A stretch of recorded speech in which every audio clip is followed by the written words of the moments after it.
Assalamualaikum warahmatullahi wabarakatuh. Perkenalkan, kami dari kelompok 1 ingin membahas tentang memahami komunikasi bisnis dengan saya Salma Halimatus Soleha dan rekan saya Imron Amirul Mumin, saya Isam Ramadan, yang diampu oleh Bapak dosen Surya Alam. Selamat menyaksikan. Pembahasan saya yaitu yang pertama adalah pengertian komunikasi bisnis. Sebelum membahas bentuk dasar komunikasi, terlebih dahulu kita memahami apa yang dimaksud dengan komunikasi dan komunikasi bisnis. Jadi di antara komunikasi dan komunikasi bisnis itu berbeda. Nah, menurut Hempstead dan Beatty dalam Business Communication, yaitu adalah komunikasi adalah suatu proses pertukaran informasi antara individu melalui suatu sistem yang bisa atau bisa disebut dengan lazim, baik dengan simbol-simbol, sinyal-sinyal, maupun perilaku atau tindakan.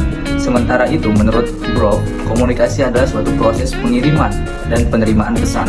Pada umumnya, pengertian komunikasi ini paling tidak melibatkan 2 orang atau lebih, dan proses pemindahan pesannya dapat dilakukan menggunakan cara-cara berkomunikasi yang bisa dilakukan oleh seseorang melalui lisan, tulisan, maupun sinyal-sinyal ataupun dengan media sosial lainnya. Maaf sedikit membenahi maupun sinyal-sinyal non-verbal di dalam dunia praktis.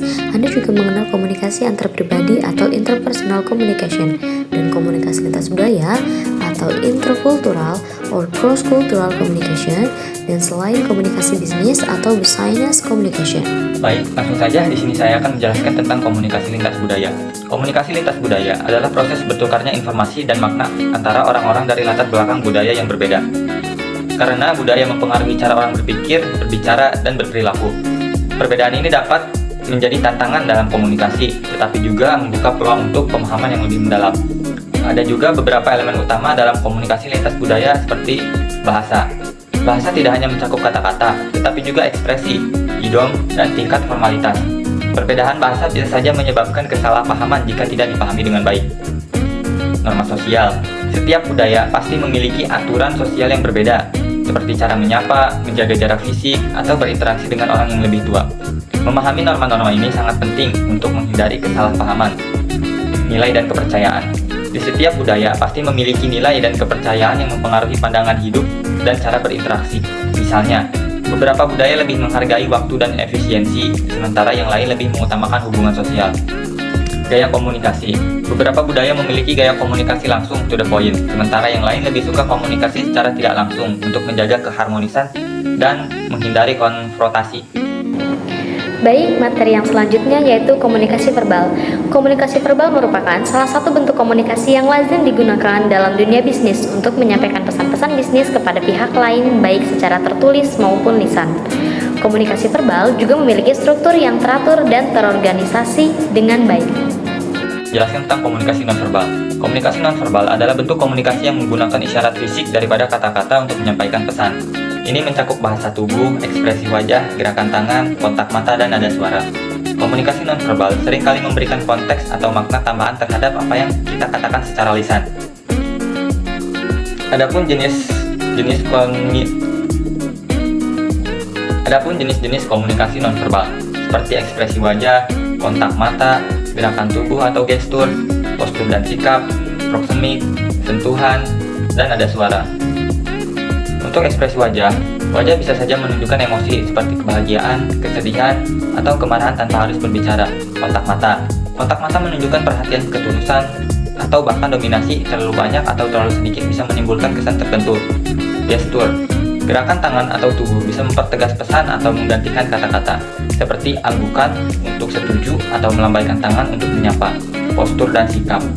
Cara seseorang berdiri atau duduk dapat menunjukkan rasa percaya diri, ketertarikan, dan ketidaktertarikan.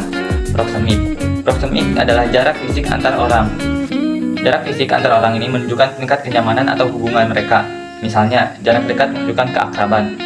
Sentuhan seperti berjabat tangan atau tepukan di bahu dapat menyampaikan kehangatan atau dukungan. Dan yang terakhir yaitu nada suara. Variasi intonasi, kecepatan berbicara, dan volume suara bisa menunjukkan emosi seperti ketertarikan atau kebosanan. Baik, yang selanjutnya pentingnya komunikasi nonverbal. Komunikasi nonverbal sering tidak direncanakan atau kurang terstruktur. Namun, komunikasi nonverbal memiliki pengaruh yang lebih besar dibandingkan komunikasi verbal. Baik, yang selanjutnya tujuan komunikasi nonverbal. Meskipun dapat berdiri sendiri, komunikasi nonverbal seringkali berkaitan erat dengan ucapan atau lisan. Ini berarti sering terjadi penggabungan antara komunikasi verbal dan nonverbal dalam suatu situasi. Kata-kata yang disampaikan dalam suatu percakapan hanya membawa sebagian dari suatu pesan, sedangkan bagian yang lain disampaikan melalui sinyal-sinyal nonverbal. Dari materi yang teman-teman saya sampaikan, saya akan menyimpulkan meningkatkan produktivitas, menjalani hubungan kerja yang baik, mencapai hasil bisnis yang diinginkan, bahwa memahami komunikasi bisnis sangat penting untuk keberhasilan bisnis.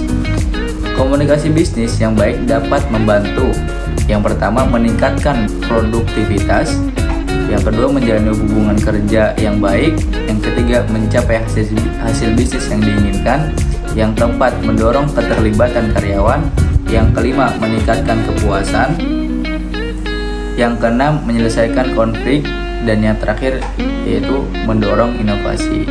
Nah, dalam komunikasi bisnis ini yaitu dapat memproses pertukaran informasi, ide, dan pesan antar individu atau kelompok dalam konteks bisnis. Komunikasi bisnis dapat dilakukan secara verbal maupun nonverbal dan melalui berbagai media seperti surat, telepon, email, media sosial lainnya, atau langsung seperti rapat. Nah, mungkin itu saja dari saya serahkan ke moderator. Mungkin hanya ini yang dapat kami sampaikan, kurang lebihnya kami mohon maaf. Wassalamualaikum warahmatullahi wabarakatuh.